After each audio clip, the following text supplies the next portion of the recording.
Hello, everyone. My name is Chris Justice. I'm a coordinator with the Digital Learning and Instructional Technology Department here in Clark County School District. I've been an educator for 16 and a half years. Good to see a lot of you guys on here.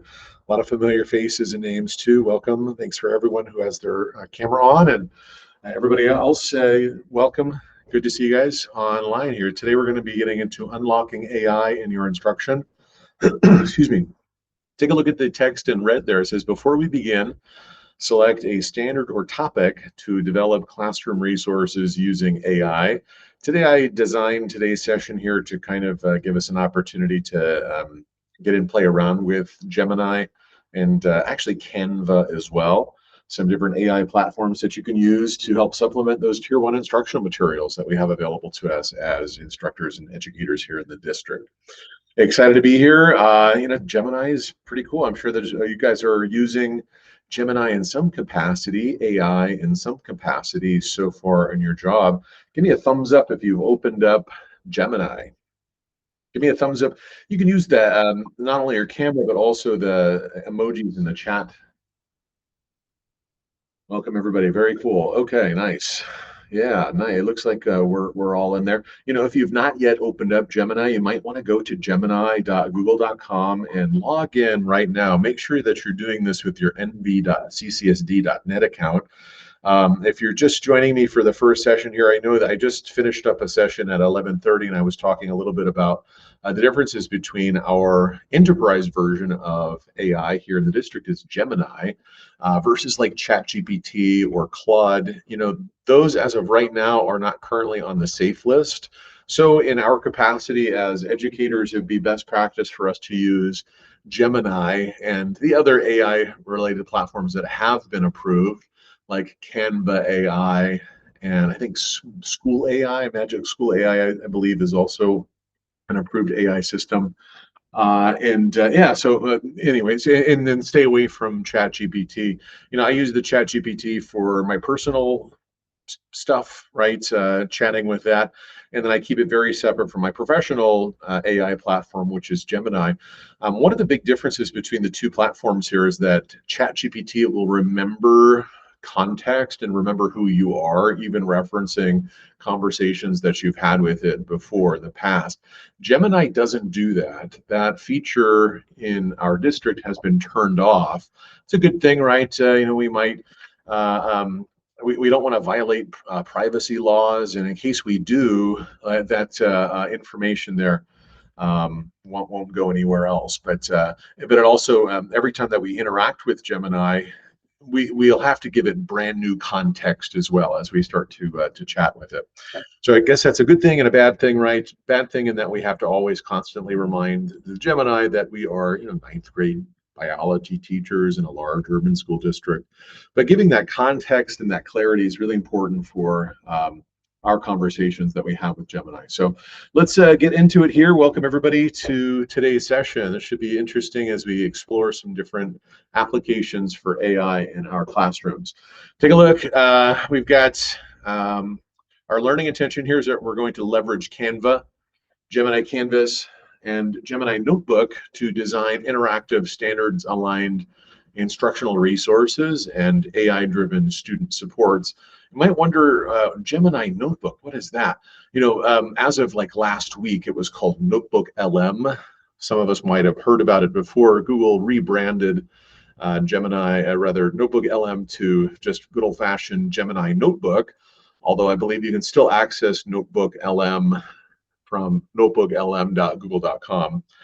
Anyway, so just a little name change that you might not be privy to if you haven't logged in a while. We know that we will have been successful after today if we can create an instructional resource using Canva AI, if we can use Gemini Canvas to generate and refine slide decks and interactive HTML apps, and then use Gemini Notebook to explore district strategic plans and build student-facing study materials, including quizzes, audio overviews, and flashcards. Today is kind of set up as if it is a a workshop. So I'm hoping that you all have access to Gemini, maybe multiple tabs. Ideally, you'd want to be on a laptop or a workstation computer, one that you can access this Meet in one of the tabs, and then maybe in another tab we can open up and get into Canva. All right, and then we can toggle back and forth. I will try to be descriptive as I talk and show you and tell you where things are. That way, if your eyes aren't glued to the Meet and the visual that we have on the screen right now, then at least you got another tab open. Hopefully, you'll kind of be able to follow along with what I'm telling you, where you should be going and all that good stuff. All right. Take a look at our agenda here. We're going to get into Canva AI and explore that. We're going to get into Gemini Canvas to make a slide deck. We're going to use Gemini Canvas to make an interactive app. All of these things could be added to our different classrooms or into Canvas. You might be thinking, what is can't Gemini Canvas? Not to be confused with Canvas LMS, right? Two different companies, same name, I suppose. And then the last one, we'll not only explore Gemini Notebook, but I'll also have you guys use some time to make your own. All right. Take a look at the bottom of the screen. It says, before we begin, select a standard or topic to develop classroom resources using AI. I used to teach environmental science, and so my topic is going to be topic 8.6, thermal pollution. I hope that you guys think about a standard or topic that you would like to create a slide deck for, maybe something that would include lots of visuals, right? Something that you teach maybe ideally in August or something early on in the school year. If you can't think of anything, you can use study skills as kind of a topic that will be an umbrella term that would be appropriate for K through 12, I suppose. And also, I should mention here too that these materials should be supplementing our Tier 1 instructional materials. So you might be able to reference those Tier 1 instructional materials as you start to create those different resources. All right, so just keep that in the back of your brain. Be very, very clear as to what it is you're asking the AI platforms, and they should give you some good output. I should also mention here too, I was mentioning this in my earlier session of using the 3 Cs. I like the 3 Cs for AI prompt engineering. The 3 Cs stand for context, clarity, and critique. So when we start to interact with the AI, giving plenty of context and a lot of clarity as to what it is you're asking it to do is going to be critical to getting that really great output. And then that last C is critique.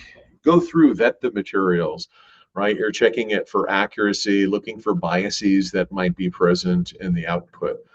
Making sure that the output is appropriate for the students that we're serving in our different schools, right? Maybe the output is completely over the head of what we know students are capable of doing in our classrooms. And so having that conversation, maybe that's the 4th C, is conversation. Having a conversation with the AI and like saying, actually, no, I want you to be a little bit different as to what's, or incorporate these academic vocabulary terms or whatever, so that you can get the output that you're looking for. All right. Any questions so far before we get going here, folks? All right. They're excited to be here. Did we have a good summer? Yeah. Anyone use AI over the summer in some like non-instructional capacity? Are we loving the AI? Are we scared of the AI overlords taking over our jobs? Crystal says treasure hunting. Okay, nice. Helping you with the hints, maybe potentially help create a fun road trip. That's cool. Yeah. And I went to Japan at the start of summer, and I'll be honest with you, I used a little chat GPT to help me out, strategize exactly where the states, or rather the cities, I should concentrate on, the orders and all that good stuff. So yeah, that's not a bad idea. Did anybody use AI to help them plan a vacation? Other than me and Christina. Not bad. All right. Landscaping ideas. Yeah, there we go. Yeah, it sometimes have some fun with it, right? Or get you to think of different ways to think about something. I love AI for that. I don't like AI to make me art. I don't want it to ever create like photorealistic pictures, right? And by the way, if we ever use photorealistic photos, images in our classes, we might want to actually like mention that best practices with the use of AI, that those materials were created by AI, right? But I think that where I was going with this is that I love it for brainstorming. I think it's really good at that, right? Getting us to think of, well, have you considered this, right? Or a different way to think about something, whether it's a landscaping idea or, or something related to instruction as well, right? Very cool. How many people out there have used AI to help them brainstorm? And if so, what did it help you brainstorm? Georgine says, sure. Nicole, same thing. Brenda says, yes, just to help me with a review activity. Okay, very cool. Yeah, it's really good at not just brainstorming, but sometimes hobbling together multiple pieces of a puzzle to put it into a whole, right? Caroline says, Caroline says, I used Google quite a bit, and I think it defaults to AI responses. Yeah, there's those AI overview that I'm sure students also have access to as well, right?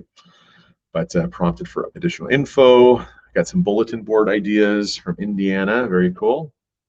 Caroline says, I helped my parents figure out what was wrong with their HVAC, and was the AI right? Be curious to know. Georgine says, what to do with grandkids that are visiting from, all right, not a bad idea. Ideas for dinner. Ah. Caroline says, yes, indeed, it was right about the HVAC system. Nicole says, I used it every yesterday to help me with my schedule. I teach gate. It helped me save some time. I love it for productivity, right? It's exactly true. It can really create some really awesome stuff that's fast and easy to work with. And when you couple the AI with Classroom, it gets even better. I do a session, I think it's tomorrow. Let me see my calendar. I think it's tomorrow. Yeah, at 10 a.m. Google Classroom and AI made easy. You might not be able to schedule yourself or like enroll in it 24 hours beforehand in Elms, but I'll give you a hint. It's the same link that you're currently on right now. And if you show up at 10 a.m. tomorrow, then we can like retroactively add you to Elms to get you some credit. And I'll show you a little bit about how easy it is to use the AI tools in Google Classroom. By the way, Google Classroom, I went to the administrators kickoff earlier today over at the Smith Center, and I was chatting with a couple of the elementary teacher, or rather the elementary principals that were around me. And I was like, did you know that Classroom is going to be turned on for students? And they didn't really know that. I don't know if we've been communicating that out enough to everybody, but like, it's a really awesome tool to use with your students. And there's really easy to use AI tools in there as well that help you make different resources. And I go over kind of how I would approach it in tomorrow's session at 10. Then I also have this PBL and Gen AI. I think this one might be full. This has been the most popular of my sessions here, but mostly because there have been a lot fewer of them scheduled over the course of the summer. But again, that's going to be the same link that you guys are currently on. So usually not everybody shows up. So if a couple of you want to show up, that's fine too. All right. Yeah. And so to answer your question, Brenda, it has been turned on for students, unless you're at one of the 14 schools that turned it off. There's a couple schools that are like, actually, no, we're going to be a Canvas school. And anyway, but check it out. Okay. So that's tomorrow as well. All right. So what was we going to talk about next? Okay. Let's get into Canva AI. Yes, Brenda says it was sad that we had to use Canvas. Canvas, I think, is great for NBLA and for online schools for sure, and definitely, like, I loved it for my AP Environmental Science class. Uh, Classroom's really quick and easy way, K through 12, to get materials, digital materials out in a blended classroom really quick. That's why one of the reasons I love it. So we're going to log into Canva through Clever, kind of modeling the way that we would do it with students as well. You can also access it from by canva.com. I'll put that link into the chat for you. Give you guys a moment to open it up.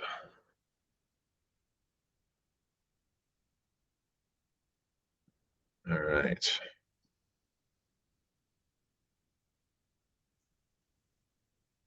Take a look on your left-hand side, the menu bar, I guess we'll call it on the left. You may or may not have Canva AI present. Like for me, I actually have it pinned up here. So if you don't have Canva AI listed on your left-hand side, look at those purple links on the left. If you don't have it, click on More, mouse over More, and then Canva AI should exist there. And when I open it, here's what'll happen. It'll actually add that little icon, Canva AI, to the area underneath More. If I wanted to access Canva AI very quickly, let's just move that little icon up into the area, maybe we'll underneath Home, and then that'll pin it to this area so that you won't have to go back to More and find it that way, right? You can also just access it by going to canva.com/AI. It's a powerful platform, and what's cool about this is that Canva AI is integrated into the infrastructure of Canva. It can create some really cool interactive materials very fast. I'm going to let you guys choose as to what you would like to create. Let's just take a look at the area here. So underneath the text field, obviously that's where we're going to be having the context and clarity, and then ultimately critiquing the output. But underneath this text field, I want you to click, maybe we'll click Design. If you click Design, choose Presentation. Or if you don't want to do Design, click Create Student Activities. And then note that you can choose the grade level, the subject, and even the learning purpose. If you want to have some fun with it, click on Code instead. And then, yeah, like I stay away from images or video clips. Again, I don't want the AI to make anything that looks real that I can pass off as reality. And I don't know, I think reality is more fun than virtual reality, I guess. Anyway, I'm gonna do design. I'll choose a presentation. So you guys choose something to make in Canva.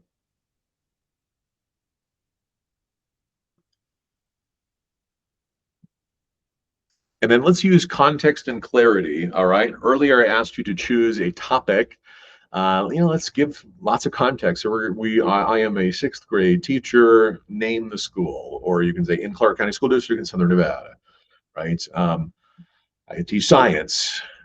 Give lots of clarity. I'm looking for an AP level presentation on the following topic. All right, something along those lines. Give context and clarity, and then we'll meet back here.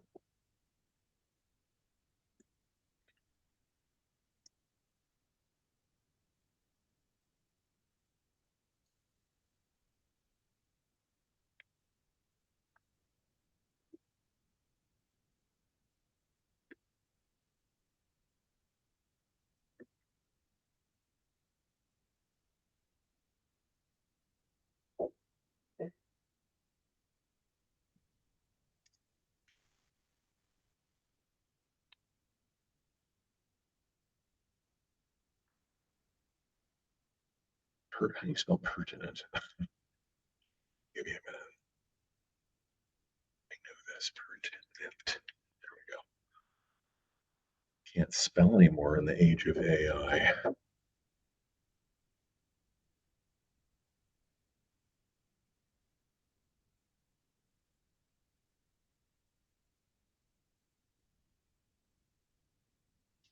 Once you're happy with your prompt, click that little cute purple button that suggests it's for submitting.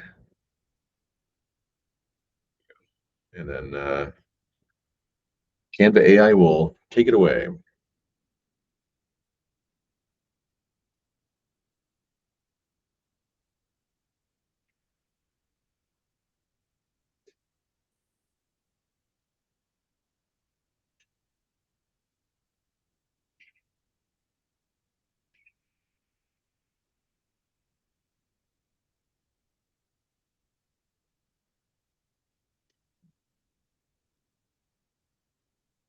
For the presentation part, I don't know if you're looking at my screen, maybe you're working on it on your own, but it's given me an outline. So I get a little bit of say as to what this should or shouldn't look like first before it creates and finalizes that design. think I'll add another page. Maybe I'll make something that's collaborative, kind of like an in question.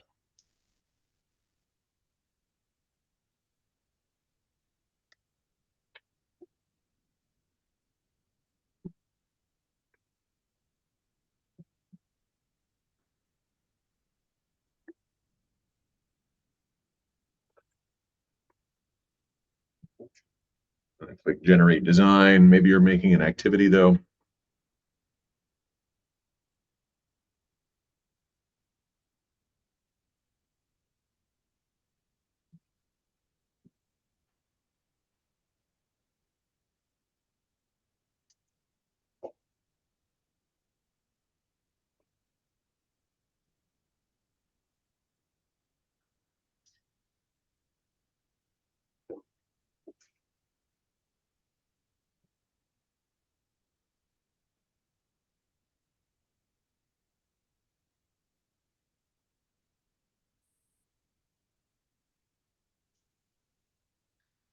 Anybody has an activity that was created, I'm making a presentation, but maybe you made an activity. In the upper right-hand corner, find the share button and change it so that anyone with the link can view it. Drop it into the chat. Maybe we'll look at a couple of the options while we also look at what a presentation looks like. So yeah, in the upper right-hand corner, there should be a share button. You'll change it so that anyone with the link can view, and then copy that link, drop it into the chat.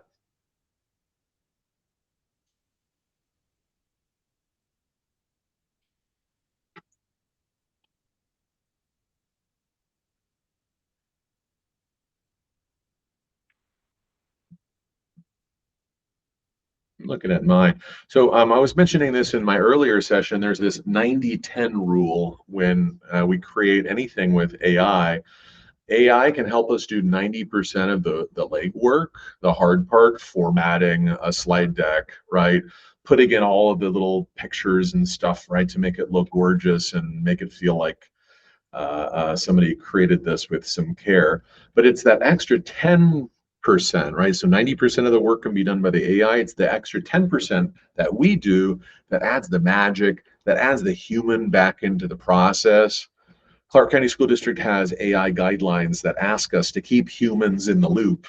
And that extra 10% is exactly that. It's us going through vetting these materials for accuracy. We're still the content knowledge experts, ensuring that the content is factual and is appropriate for our clientele, for our students. In addition to us looking for biases that might be present in the information as well, right? And so that's what I would be doing right now is vetting these materials, right? Like, first of all, I noticed that there's some weird design elements here that need to be moved around. For me, I'm looking right here, right? And I'm going through. So if you made a presentation, we're going to use Gemini to make a presentation too. So I think it might be kind of interesting to go through and compare the two as well. All right, looks like we have a couple activities here. Let me take Michelle. We have something from for high school level. Something about the ozone layer. Looks cool. Looks like an infographic, right? Very nice. Nice. Take a look in the upper right-hand corner. Let's see if I can do it from somebody else's. Yeah, I can click on share, and then I can add this to a Google Classroom pretty easily too. Yeah, I can put the link onto my Canvas LMS as well, but this integration with Classroom is pretty easy. So it looks like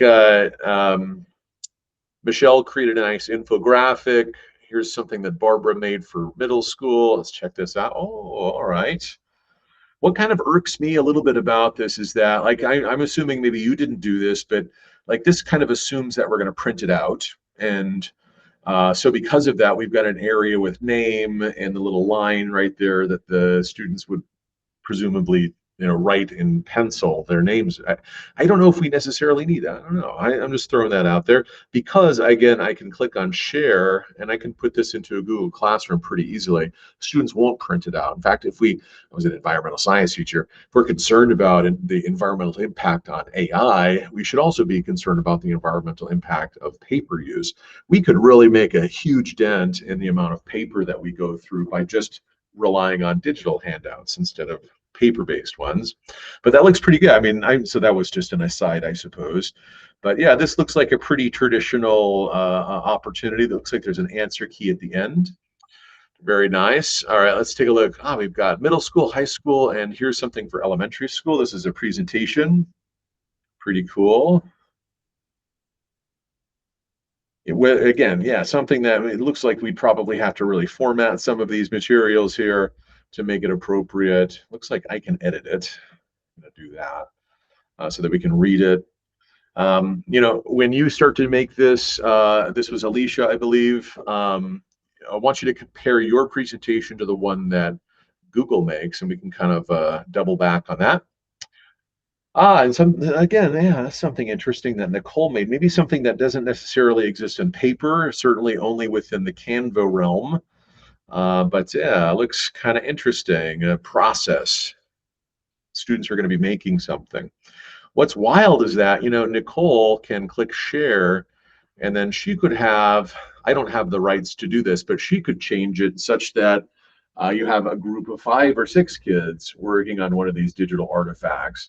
Joan Ebert today at the administrator kickoff meeting at Smith Center mentioned how durable skills, the cultivation of durable skills, is really important for students to be able to leave school after 12 years with actual real life assets. And some of those assets are these durable skills, these human centered skills, the collaboration, the communication, the critical thinking. This is a really great way to increase students working together collaboratively, increasing those durable skills that they're using. Pretty wild stuff. Again, I'd have to go through this, and I'm doing this live here, but I'd have to really think about is this appropriate for my students? Go through and make it my own as well. Put that last 10% sparkle into this final product, right? All right, folks, we're going to move on here. So I wanted to share you guys one more thing. Take a look. So I actually have this, I asked for a bell ringer question in the very beginning. Let me show you what I can do. Watch this. This is one of the reasons why I would use Canva in my classroom. Take a look. So I'm going to come over here. Notice that this is slide 1. I'll mouse over slide 1 and I'll click on the ellipsis there, the 3 dots. And I want to expand to whiteboard is one of my options. So now I've got a little area that students could type on. Let me show you this. Let me get you the link. I'm going to change this so that anyone with the link can edit. And before I do that, let me just real quick, I'm going to lock all of this down because I don't want any of you to move it. So I'm just going to select everything on this, click lock. All right, let me get you the link. Click on that link there, please, the one that I gave you. Once you're there, notice that you have a little toolbar on the left-hand side. I want you to select on that little orange square, that sticky note. Add a sticky note. And then Indiana, Vanessa, it looks like you've done it. You might want to move those into a different area. Remember, this is like an infinite whiteboard here. I can zoom out on my screen. And then notice I have a question. The question says, what do you think is the cause of thermal pollution? So try to answer that question without using AI to answer it.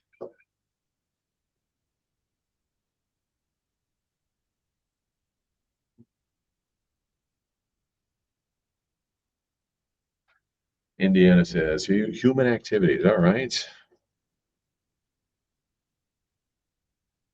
Miss Kang might be a science teacher by heat. All right. Fossil fuel, excessive use of fossil fuels from another person. So a really cool way to do some formative assessment that doesn't require me grading anything. It's just looking at your responses, right? That's what I always learned formative assessment to be? Was just like not always like this, but is it always a worksheet? No. For me, it's gauging what my students know, any misconceptions they might have present, and then going from there, right?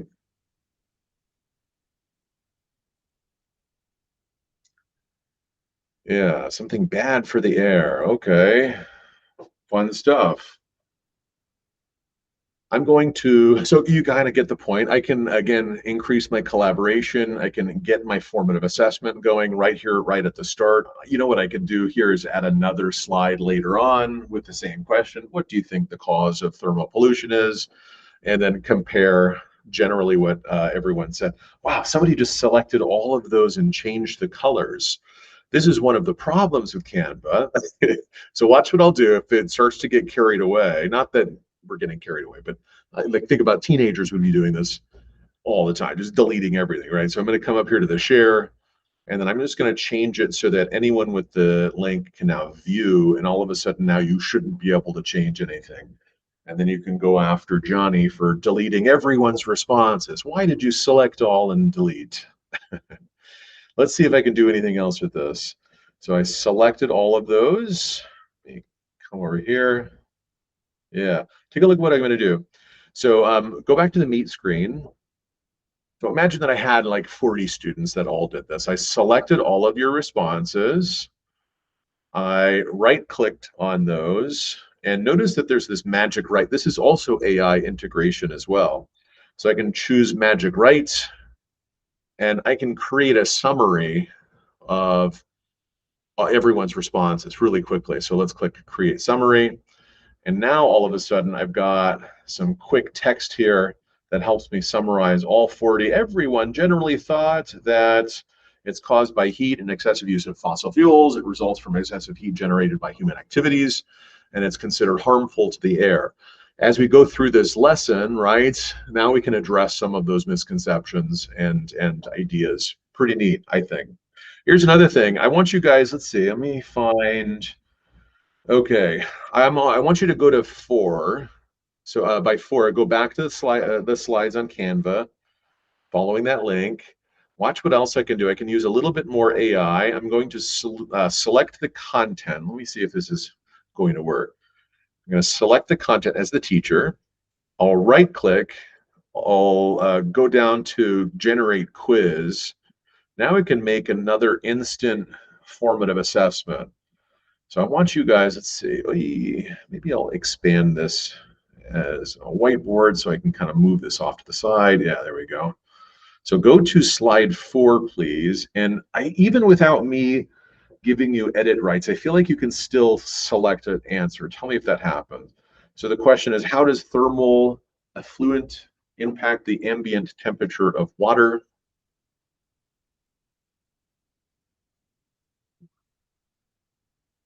Are you guys on, if you're able to go to slide 4, there's a quiz. Tell me, can you answer it, or do you not have the rights? This is good for me to, yeah, Romina says yes. Okay. Guess I don't see everybody. Let me see. Yeah, okay, you're responding. All right, it's working. So go back to the Meet screen. Imagine I've got a little formative assessment here. I can click on that quiz and I'll choose responses, and I can see how everyone responded to that question. Looks like everyone said that it increases the temperature. Yeah, there we go. All right, wild, right? Pretty cool. So, and if I had everybody in my class do that, hey, I don't know if that's something I'd put in the grade book, but again, it's a little formative assessment opportunity. Guys, I made that real fast. AI made that for me really quickly. All I did was just select that content, right click, find magic right, and then there's that quiz. Choose quiz, and now it'll make another one for me. Kind of cool, right? All right. You get the point. So AI, the Canva AI is pretty cool. Nothing else I've seen does this. Google doesn't have the ability to summarize or create quizzes very quickly using the content on the screen. Canva AI does. All right. Very nice stuff. Any questions about Canva AI? There's so much more to it. This was just the presentation part of it. A lot of you guys were making some of those activities too. Pretty cool. Any questions about Canva AI before we move forward? Oh my gosh, we have 26 minutes left. What am I doing? That took a long time. All right. We're gonna All right, Barbara. You know what we're doing here is that I'm recording this session. Barbara says my computer is very laggy. I'm recording this session and I'll send it out to you tomorrow. All right. Look at the cool thing I did. So this is a cool use of AI.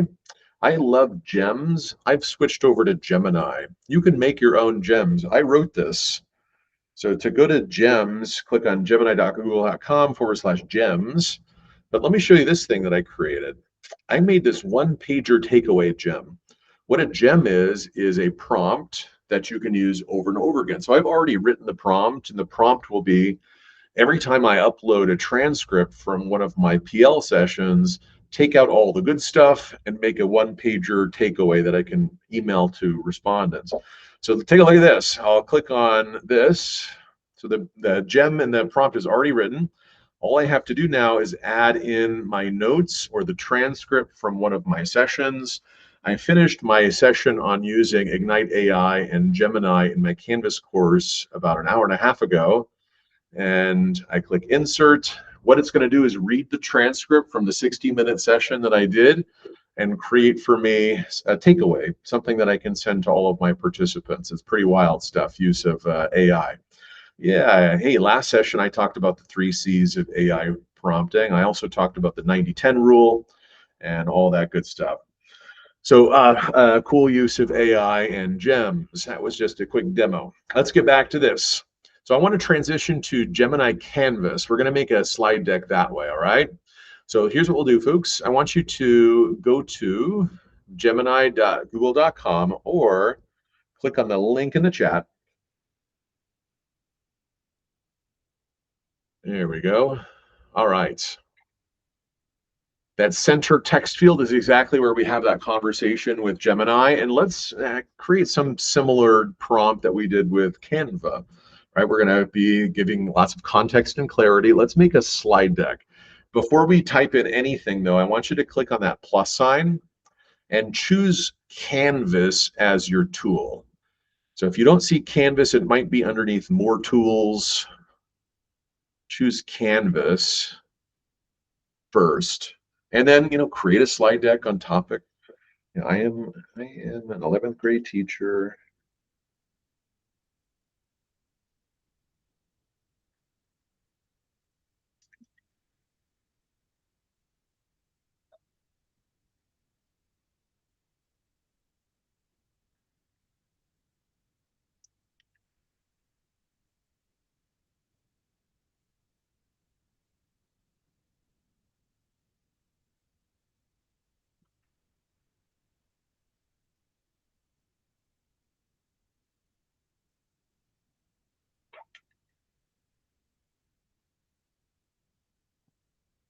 I'm saying like include formative assessment questions throughout.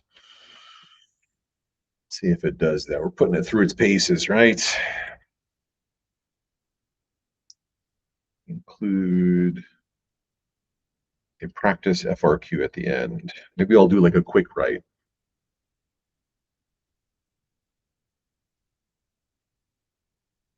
Include the answer key and scoring guidelines. Ooh, this will be good. Let's see what it does.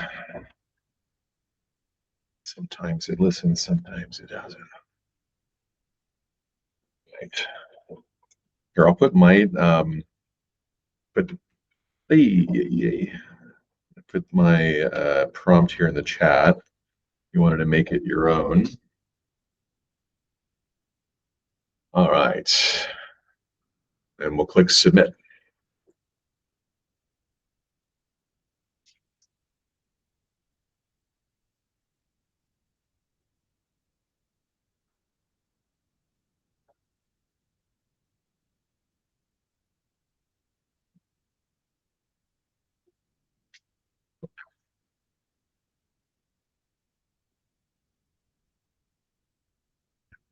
Give me a thumbs up if it's working on your end. Yeah. Yeah. Good. Good. All right. Remember, we're going to compare. Maybe I've got one in here. So if you didn't make a presentation in Canva, we can look at the one that it's making for me.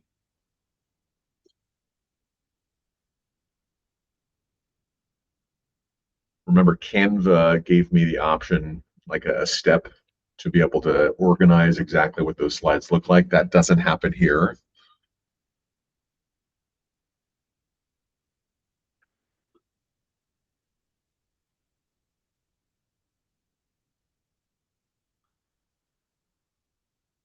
There's a formative assessment check. If it doesn't give you enough, yeah, it gives me a little practice FRQ, sure. Scoring guidelines at the end, not too bad. I love that it gives me the image sources too. Remember, I don't like those AI generated photos, and it looks like it's finding stuff out online to include for those visuals instead of making it. See what Maria made. Yeah, oh, let's check this out. Let's see. Oh, so notice that Maria gave us a link. So you clicked on share, right? And then maybe share via Drive. And that's how you got the link out there too. Notice though, I don't know if you guys saw this. So that's one way to get the link out on your Canvas. Notice that that was also an option here too, is to share to Classroom. But I actually want you guys to click on export. And then notice that we can open this up in Google Slides. And so that last 10% for our 90-10 rule, we can actually do a bunch of edits here within Google Slides. And we might all be very likely be familiar with what that looks like.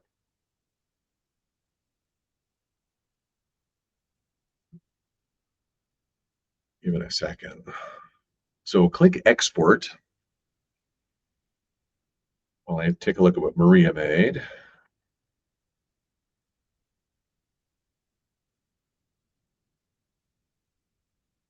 Yeah, all right. Let me ask you this, Maria. You know your content better than I do. Is this something you'll use in your classroom? I usually use this, like social skills targeting first good impression. But when I use your AI and it come up like this, I'm curious. I need to read this. Yeah, you go through it and vet it a little bit. Sure. Yeah, to make All sure right. that everything is correct. Yeah, I got you. I know it's hard to just like, oh, it's perfect. But yeah, we probably have to spend a lot more time on it, right? This one came from, it looks like Alicia at an elementary school. Alicia, is this something that you would use? Just, I know you Yeah. haven't looked it up. But, So you shared the one that I created with Canva. oh, that's right. Yeah. Canva was very I don't know, there was a lot of visuals and it was very flashy. This one is more cleaner. So when I'm presenting to the students, I think this one is more cleaner and more to the point. So I would probably use this one more, but with the kindergartners, I would probably add a little bit more visuals for them. But I do like this more when it comes to teaching. Very cool. Yeah, make your visuals in Canva, bring them over here, put them in as Exactly. JPEGs or PNGs or something. Very Yeah. cool. This one comes from Nicole. Ooh, what did you make, Nicole? Looks like a little unit here for PBL.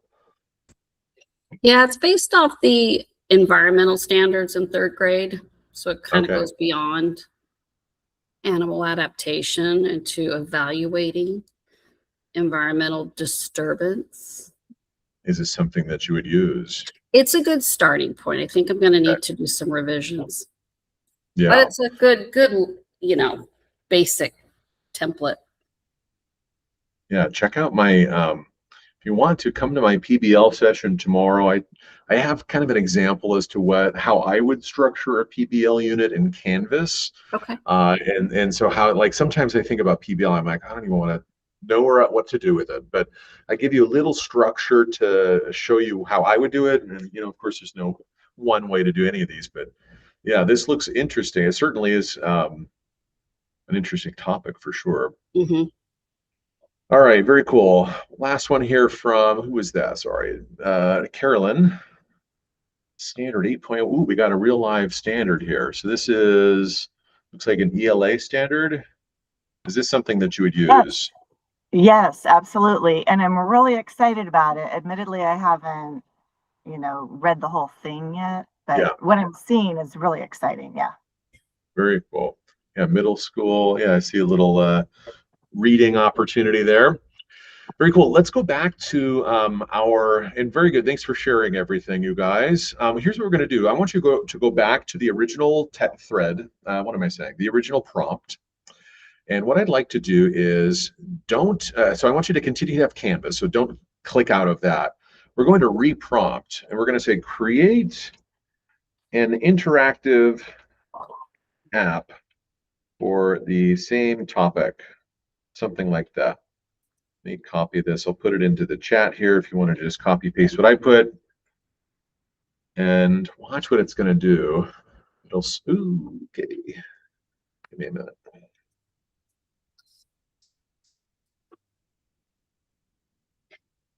Hopefully it'll switch over and it'll start to code. I hear this term a lot. That's called vibe coding. This is the new rage. It's some term that I think one of the AI guys has coined here, but it's kind of a good idea, vibe coding. And what vibe coding is using plain English, plain language, to describe exactly what it is you're looking for. And you can code, well, the AI can help code your instructions, your verbal or written instructions, into exactly what it is you're looking for. I would never be able to create this interactive topic 8.6 thermal pollution interactive lab and AP prep app ever, right? Especially in 2 minutes. But through a little vibe coding, can you create an interactive app about this topic? It's going to do it for me quickly. Maria, I'm going to throw this out here too. I think your mic is on. I'm just saying, you never know what we might hear on one of these sessions. All right. Keep it on, just be aware. You want to throw it out there. So hopefully you guys are working on, or your AI system should be working on this on your end.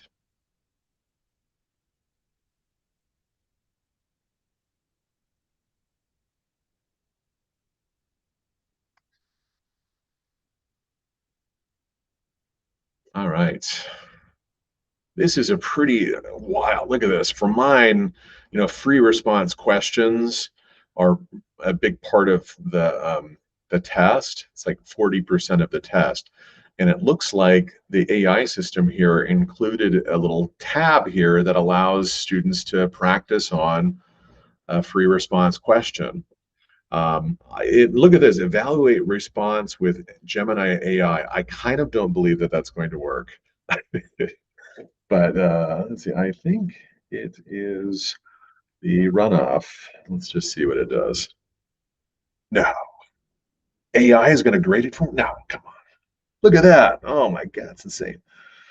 I've never seen it do that. That's insane. It gave me 0 out of 4 points. Nice. All right, so it's not like saying, yeah, perfect.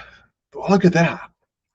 So you can even say in your prompt, in your vibe code instructions, include a little opportunity for AI feedback, right? Pretty wild stuff. So let me share this.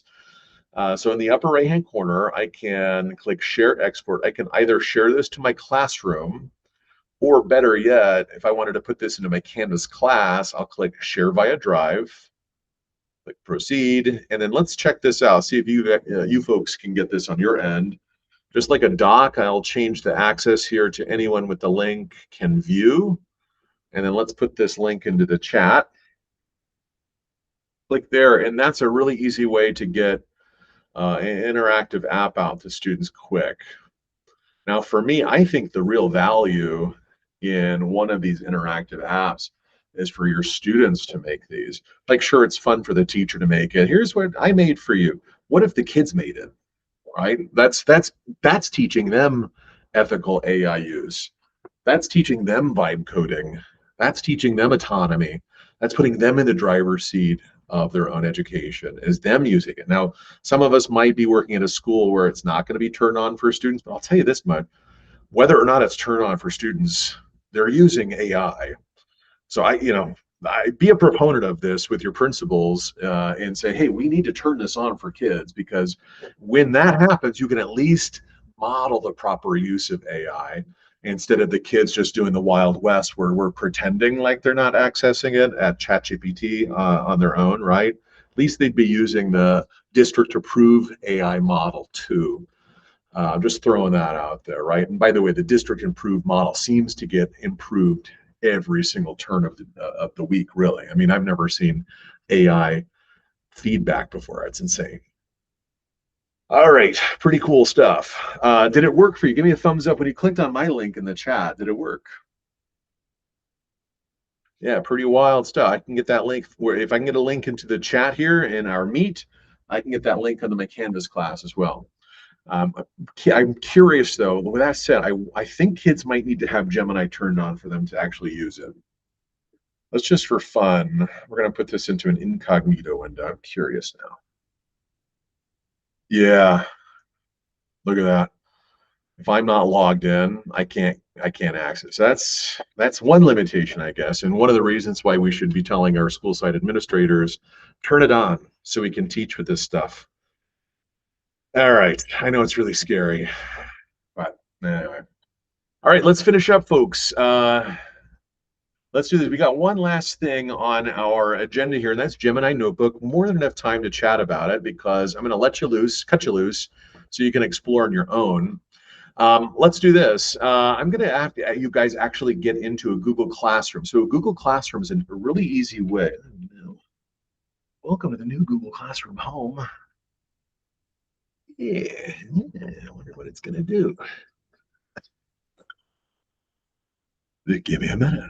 This is new. They're getting ready for next school year. All right. There they are. Like, where are my classes? Okay. I'm going to have you guys get into a Google Classroom. This Google Classroom has a Notebook LM. The easiest way to get a Notebook LM out to students is through a Google Classroom. And the reason why is because when you are enrolled, oops, here, hold up, don't click. I'm running out of time here, folks. Give me a minute. Copy, good. He switched it up on me a little bit. Click on that second link I just put. That's the last link.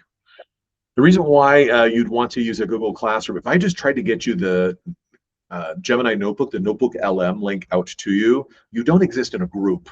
And so because of that, I'd have to add you onto my notebook individually. But since Classroom puts everybody in a group, if you're in my group, I can very quickly get a link out to you guys. So join my class, wait about 10 seconds, and then click on classwork.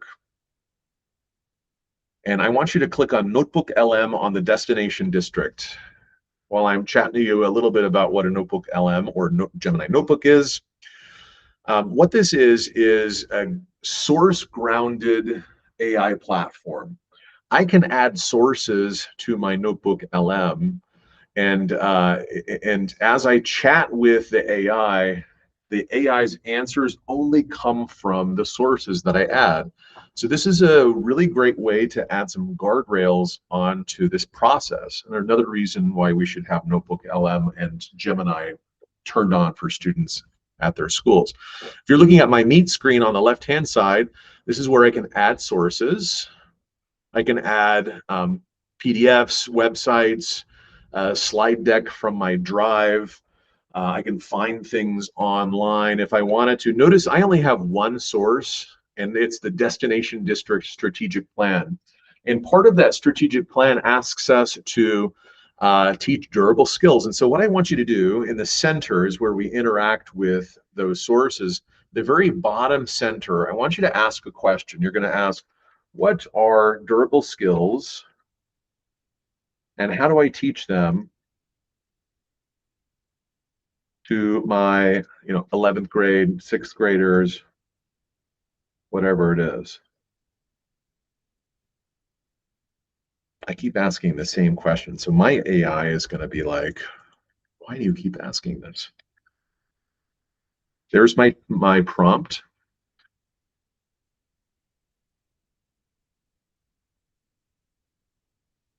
Why are you asking that question? I want you to look at the right-hand side. The studio is where we can create a multimodal classroom, right? A classroom that allows students to interact with your content through audio podcasts, slide decks, flashcards, quizzes, infographics. On the creator side, so you're looking at it right now from the student's perspective, right? If you go back to the Meet screen, notice that I have the creator side is where I can click on and create some of those things. I can even, so if I just click on audio overview, it'll make like a 20-minute podcast. But if I click on this little arrows, little chevron here, I can actually really be very specific as to what I want the format of this audio overview to be. Like maybe I want it to be a debate. It'll be two AI hosts that have a debate about, well, in this case, whatever sources you have, like the destination district, going back and forth about it, right? You can even be a little bit more specific as to what those AI hosts should focus on as well. When I click on generate, it will start to, it take about 10 minutes or so, but it'll start to create this in that studio on the right-hand side. So there's really cool things. Here's what I want you to do. So by the way, give me in one word in the chat, one durable skill that we can work on next school year if you had that question answered.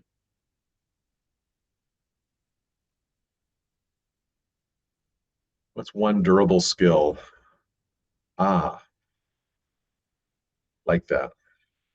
Another one. The productive struggle. You might want to ask, what is the productive struggle?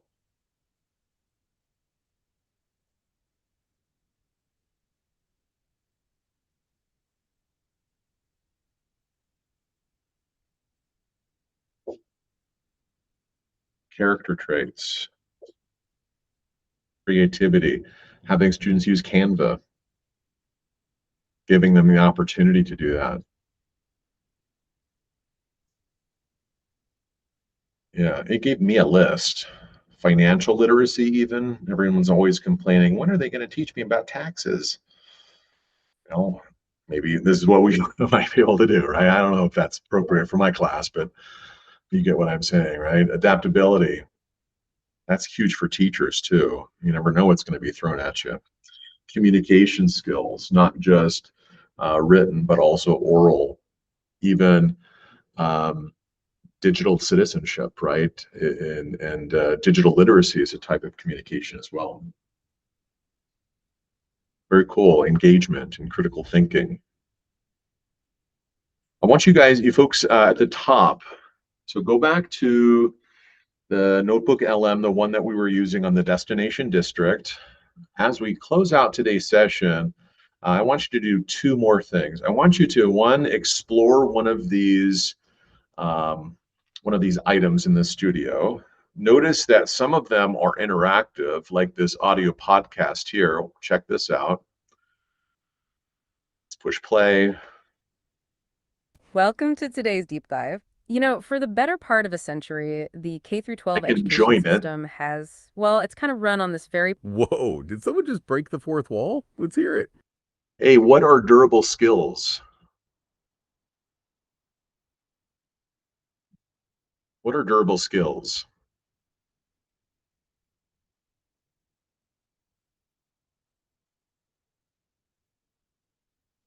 That is a fantastic question to kick things off. Yeah, it really is the heart of what we are talking about today. Think of durable skills as the human qualities that don't have an expiration date. Right, like how I think the secret of AI teaching, the teaching in the era of AI, is to make our lessons human-centered, right? Make it such that create these opportunities for kids to use those human-centered skills, those durable skills, and it relegates that AI as an assistant rather than as the thing that does all of the work. I think that's going to be the whole secret to this thing, folks, and getting kids to make their own Notebook LM. So I want you guys to create one. You'll click on this button at the top that says create notebook.